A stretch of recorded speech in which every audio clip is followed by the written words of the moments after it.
The Bunyip in the Bush, the unredacted story of Operation Dropbear. Right, so this story starts in 2006, somewhere deep in the Northern Territory. Now, officially, 1RAR was out doing bush training exercises. Unofficially, they were investigating something that made half a remote Aboriginal community pack up and bugger off overnight. And that never happens without a damn good reason. So the brass sends a recon team. 4 blokes, camoed up, 2 weeks worth of rations and 1 night vision scope that actually works. The only briefing they get is locals say something's taking dogs, busting fences and screaming like a banshee at night. Classic NT. They laugh it off, thinking it's wild pigs, maybe some cheeky dingoes on meth. Until night 2. One of the diggers, let's call him Mick because there's always a Mick, is on watch when he hears splashing down by the billabong. Not the usual frog and croc orchestra, no, this is big, heavy, sloshing, like someone threw a fridge in and it stood up. So Mick radios in, whispering like it's SASR selection. Oi, I got movement, massive, not a roo, not a pig, it's upright. The fuck is that? And just as he says that, this thing screams. Not a normal scream. Not human, not animal. Something in between, like a pissed off howler monkey gargling gravel and regret. Cue instant panic. Mick's fingers already on the trigger like a nervous apprentice Sparky with a multimeter. The other 3 come running, NVG's on, sweeping the tree line. They spot something. A silhouette. 7 foot easy, big-shouldered, reflective eyes like a cane toad on roids, and it moves fast, way too fast for something that size.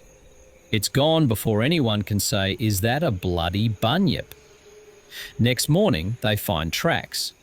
Sort of human, but wider, clawed, like if Bigfoot mated with a cassowary and taught it to hate diggers. They call it in.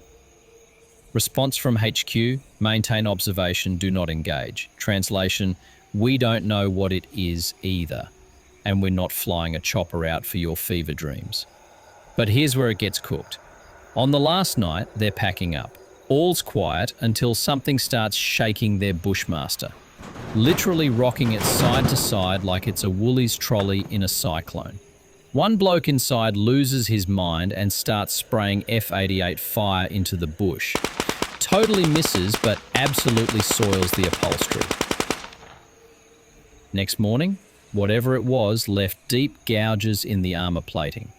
No animal up there could do that, not even a salty.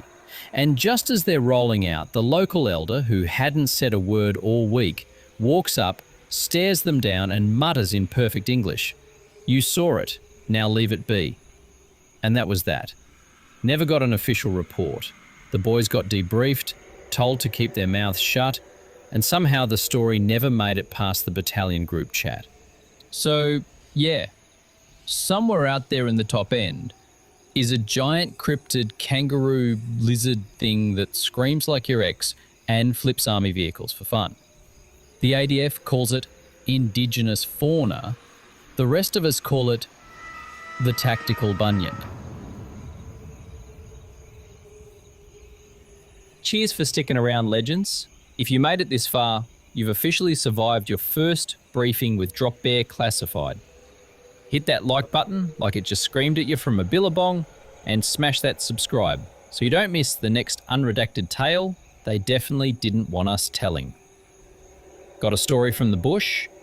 A spooky yarn from your unit? Drop it in the comments below. We're always listening, just like the bunyip.